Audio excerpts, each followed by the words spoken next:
JavaScript के अंदर आज हम लोग सीखेंगे कि व्हाइल लूप का यूटिलाइजेशन किस तरीके से किया जाता है। ठीक है, व्हाइल लूप का अपना एक प्रॉपर स्ट्रक्चर होता है और उस स्ट्रक्चर को प्रोफाइल हम लोग को आइडेंटिफाई करके उसी के अकॉर्डिंग सिंटैक्सेस को लिखना पड़ता है। जैसे फॉर लूप के अंदर कंडीशन था, वैसे यहाँ पर व्हाइल लूप में भी हम लोग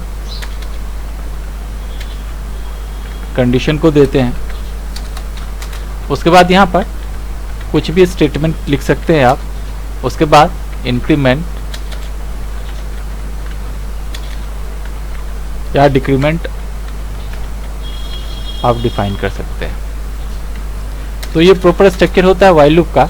जहाँ फॉर लूप में सबसे पहले इनिशियलाइजेशन होता था, यहाँ पर सबसे पहले क्या करेगा, वो कंडीशन को चेक करेगा।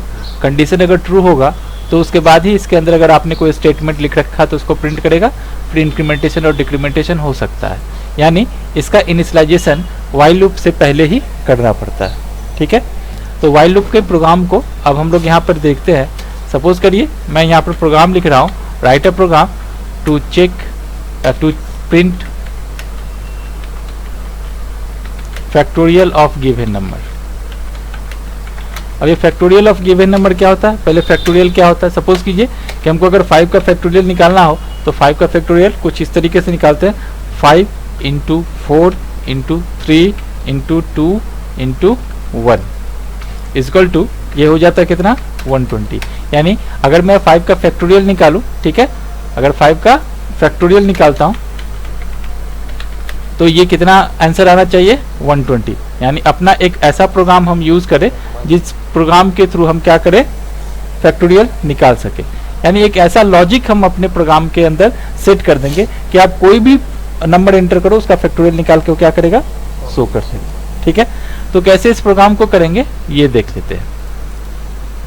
सबसे पहले जैसा HTML के फाइल को क्रिएट करते हैं हम लोग, तो यहाँ पर HTML के फाइल को स्टार्ट एंड क्लोज करते हैं और उसके बाद हेड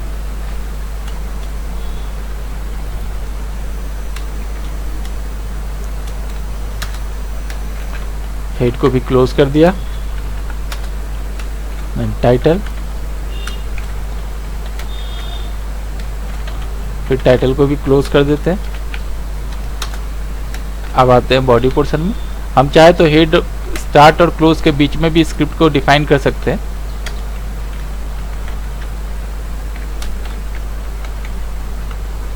लेकिन मैं यहाँ पे बॉडी के अंदर ही डिफाइन कर रहा हूँ।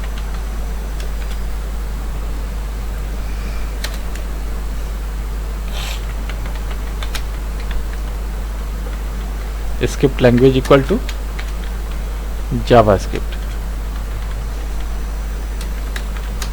और फिर से स्क्रिप्ट को क्लोज कर देते हैं। प्रोग्राम है हमारा फैक्टोरियल निकालने का, तो डेफिनेटली यहाँ पर एक नंबर हमको लेना पड़ेगा जिसका फैक्टोरियल निकालना है। ठीक है, तो नम नाम का एक वेरिएबल ले लेते हैं, उसके बाद फिर कॉमा दे देते हैं। आपको यहाँ पर फैक्टोरियल निकालना है तो एक फैक्ट नाम का वेरिएबल लेते हैं जिसको इनिशियलाइजेशन करते हैं 1 से। इसका यूटिलाइजेशन हम आगे देखेंगे कि इसको हम लोगों ने 1 को क्यों इनिशियलाइज किया। ठीक है, तो फैक्ट निकलेगा, नम निकल गया, और अब इस प्रोग्राम को करने की कोशिश करते हैं हम लोग। आते हैं, सबसे पहले हम लोग को क्या करना होगा, नम को इनपुट लेना पड़ेगा। तो यहाँ पर क्या करेंगे, num equal to prompt, first bracket start करेंगे और इनपुट लेते हैं, enter any number to find factorial. ठीक है, एक नंबर इंटर करेंगे और जो भी नंबर इंटर करेंगे उसका फैक्टोरियल निकाल के यहाँ पर क्या करेगा, वो डिस्प्ले कर देगा। ठीक है, तो यहाँ पर व्हाइल लूप लगाते हैं हम लोग। व्हाइल लूप लगा के इसके बाद फर्स्ट ब्रैकेट स्टार्ट करते हैं, और मैं यहाँ पर बोल रहा हूँ कि ये व्हाइल लूप को तब तक आपको परफॉर्म करना है जब तक कि नम का वैल्यू, यानी जो वैल्यू आपने इंटर किया है उस वो वैल्यू क्या है, ग्रेटर देन 0 है। यानी व्हाइल लूप तब तक चलता रहेगा। व्हाइल लूप चलने का मतलब क्या होता है, ये व्हाइल लूप चलने का मतलब ये होता है कि मैंने नम इंटर किया, सपोज कि नम 5 इंटर किया, तो यहाँ पर 5 क्या होगा, ग्रेटर देन 0 होगा। तो ग्रेटर देन 0 तब तक जब तक कि नम का वैल्यू ग्रेटर देन 0 है, ये इस एक्सप्रेशन के बीच में, यानी इस ब्रैकेट के बीच में हम लोग जो भी लिखेंगे उसको कंटिन्यूसली परफॉर्म करता रहेगा जब तक कि उसका वैल्यू ग्रेटर देन 0 है।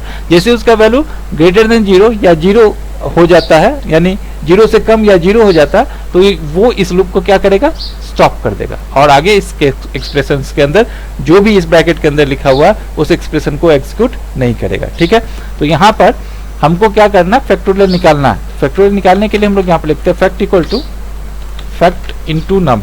इंटू के लिए यहाँ पर स्टार साइन यूज करते हैं और नम के साथ हम इसको क्या करते हैं, मल्टीप्लाई करते हैं। देखिए ऊपर में फैक्टोरियल का इनिशियल वैल्यू हम लोगों ने 1 रखा है और 1 इसलिए रखा है कि इनिशियल वैल्यू अगर आपने फैक्टोरियल यानी नम के जगह पर आपने 5 इंटर किया है तो 5 इज ग्रेटर देन 0। जैसे 5 इज ग्रेटर देन 0 होगा, ये इस पर्टिकुलर ब्रैकेट के अंदर के ऑपरेशन को या एक्सप्रेशन को परफॉर्म करेगा। क्या परफॉर्म करेगा, फैक्ट को इनिशियलाइज किया 1 से, अगर यहाँ पर फैक्ट को 0 से इनिशियलाइज करते तो प्रॉब्लम क्या होता, फैक्ट 0 है और नम 5 है तो ये बार बार क्या होता है, 0 ही हो जाता है। ठीक है, और हमको क्या करना, फैक्टोरियल निकालना, तो हम जब इसको 1 देते हैं तो फैक्ट का वैल्यू 1 है, नम का वैल्यू 5 है, ये मल्टीप्लाई होकर फैक्ट में कितना स्टोर कर देगा, 5।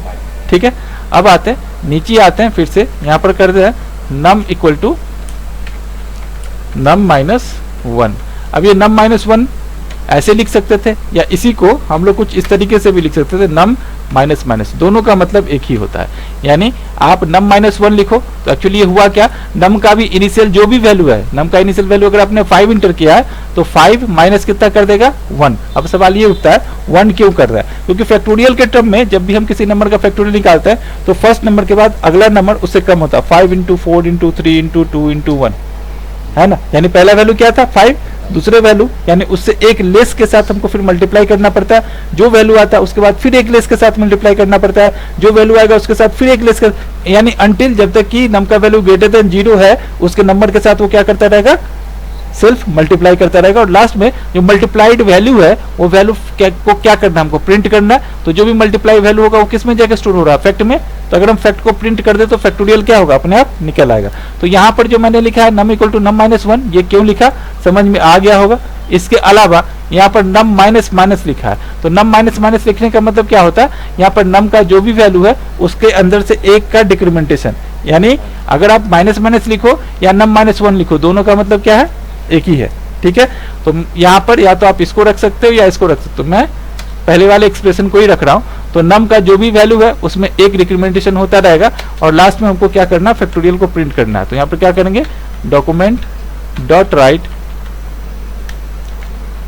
डबल कोटेशन के अंदर अगर आप factorial is equal to double quotation को क्लोज करके हमको क्या करना, फैक्ट को प्रिंट कर देना है। यहाँ पर फैक्ट लिख देंगे और उसको क्या करेगा, ये प्रिंट करेगा। कैसे प्रिंट करेगा इस चीज को देख लीजिए। अब इस एक्सप्रेशन को एक बार फिर से समझ ले हम।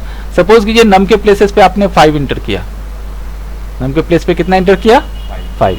तो मैं इसको यहां लिख रहा हूं, ठीक है। तो नम का वैल्यू क्या हो गया भाई, पहले 5 है, ठीक है। ये एक्सप्रेशन को गौर से, नम का वैल्यू क्या है अभी 5 है, तो नम का वैल्यू जब 5 है तो यहां पर 5 इज ग्रेटर देन 0, ये कंडीशन क्या हो गया, ट्रू हो गया। जैसे ये कंडीशन ट्रू होगा, ये ब्रैकेट के अंदर जो भी ऑपरेशन है उसको क्या करेगा, परफॉर्म करेगा। तो यहाँ पर देखिए फैक्ट का इनिशियल वैल्यू क्या है, अभी 1 है। अभी जब नम का वैल्यू 5 है तो फैक्ट का वैल्यू कितना है, 1 है, ठीक है।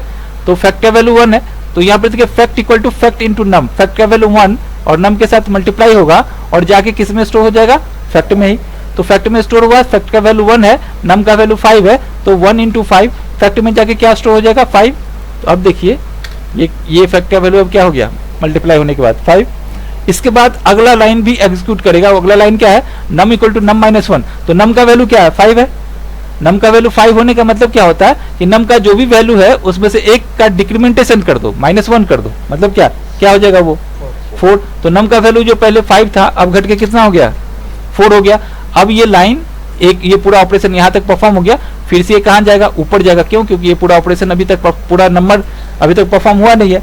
अब नम का वैल्यू क्या हो गया, पहले कितना था, 5 था, अब घट के कितना हो गया, 4 इज ऑल्सो ग्रेटर देन 0। 4 भी 0 से क्या है, बड़ा है।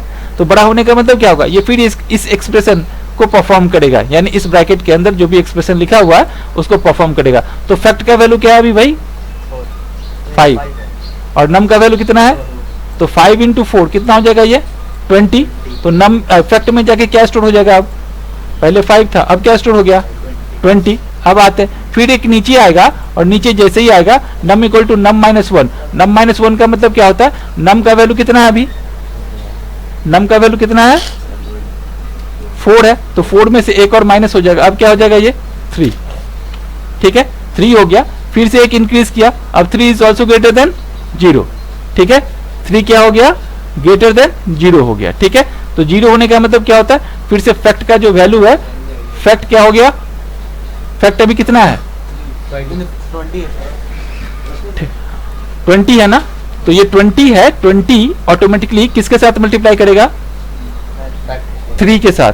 नम का वैल्यू क्या है अभी, फैक्ट इनटू नम, तो फैक्ट का वैल्यू क्या है 20 और नम का वैल्यू कितना है 3 है, तो अब क्या हो जाएगा फैक्ट का वैल्यू 60, ठीक है। अब एक और जब नेक्स्ट लाइन में आएगा फिर से, तो ये एक और डिक्रीज हो जाएगा, तो अभी नम का वैल्यू कितना है 3, एक और डिक्रीज हो गया तो कितना हो गया 2, फिर से ऊपर जाएगा 2 is also greater than 0, 2 is also greater than 0, तो 2 क्या है 0 से बड़ा है, तो फिर इसके अंदर आएगा। अभी देखिए फैक्ट का वैल्यू अभी कितना है आपके पास 60 और नम का वैल्यू कितना है 2, तो 60 को 2 के साथ मल्टीप्लाई कर दीजिए, अब फैक्ट का वैल्यू कितना हो जाएगा 120, ठीक है। अब आते हैं फिर से नीचे आएंगे, अब नम का वैल्यू एक और डिक्रीज होकर क्या हो जाएगा 1, अब फिर से ऊपर जाएगा, ऊपर जाने का मतलब क्या हुआ, फिर से नम क्या है 1 है, is greater than 0, greater than 0 होने का मतलब क्या, फिर से इसको परफॉर्म करेगा, तो फैक्ट का वैल्यू कितना है 120 और 120 को नम कितना है 1 के साथ मल्टीप्लाई किया तो भी फैक्ट का वैल्यू कितना 120 ही होगा। अब एक और फिर आएगा, एक और डिक्रीज हो गया, अब नम का वैल्यू क्या हो जाएगा 0, तो फिर से ऊपर आया, वाइल में चेक किया 0 इज ग्रेटर देन 0, नो 0 क्या 0 से बड़ा है, तो अब ये ऑपरेशन परफॉर्म करेगा क्या, लूप क्या हो गया स्टॉप हो गया। तो जैसे लूप स्टॉप हो गया, अब देखिए यहाँ पर आपको आपने क्या प्रिंट किया, फैक्ट का वैल्यू जो अभी कितना है, तो ये क्या प्रिंट कर देगा, और 5 का फैक्टोरियल भी क्या कितना होता है 125 into 4 into 3 into 2 into 1 multiply कर लीजिए कितना होगा 120 होगा। तो यहाँ पर इस तरीके से हम क्या करते हैं फैक्टोरियल, ये जो एक्सप्रेशन, अब आप इस प्रोग्राम के अंदर नम के जगह पर 5 इंटर करो, 4 इंटर करो, 2 इंटर करो, 6 इंटर करो, 100 इंटर करो, आप जो भी इंटर करोगे उसके अकॉर्डिंग ये वैल्यू को क्या करेगा, उसका फैक्टोरियल निकाल के प्रिंट कर देगा। अब देख लेते हैं ये प्रोग्राम एग्जीक्यूट करता है या नहीं। सेव एज में जाएंगे, जावास्क्रिप्ट का है, और यहाँ पर JS, लास्ट प्रोग्राम हम लोगों ने कितना सेव किया था 18 है ना, ठीक है JS19.html, ठीक है सेव कर लेते हैं और एक बार फिर से इसको ओपन कर लेते हैं, राइट क्लिक करेंगे और ओपन विथ, मैं इंटरनेट एक्सप्लोरर में इसको ओपन कर रहा हूं। Inter any number to find factorial, 5 inter किया, 5 का फैक्टोरियल कितना होता है 120, प्रिंट कर दिया। इसके जगह पर अगर मैं 6 इंटर करता तो 6 का फैक्टोरियल कितना होता है 720। तो आप कोई भी नंबर इंटर कर लो, मैंने प्रोग्राम ऐसा कर दिया कि उसका फैक्टोरियल निकाल को ऑटोमेटिकली क्या कर देगा प्रिंट कर देगा।